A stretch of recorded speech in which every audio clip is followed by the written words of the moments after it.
బాణసప్తం అంటే ఏమిటి? ఎప్పుడు జరుపుకోవాలి? ఆ రోజు చేయాల్సిన పనులేంటో తెలుసుకుందాం.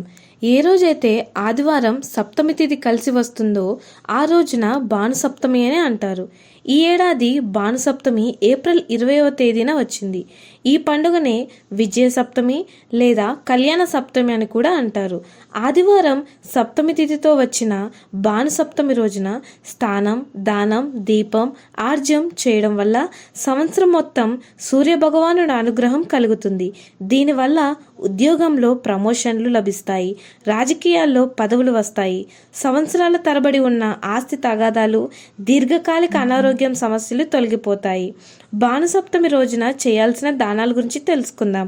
భానుసప్తమి రోజున ఉదయం 6 నుంచి 7 మధ్యలో, మధ్యాహ్నం 1 నుంచి 2 మధ్యలో, రాత్రి 8 నుంచి 9 మధ్యలో ఎప్పుడు వీలైతే అప్పుడు 1.25 కేజీల గోధుమలను ఎరుపు రంగు వస్త్రంలో మూటకట్టి దేవాలయ ప్రాంగణంలో బ్రాహ్మణుడికి దానమివ్వాలి.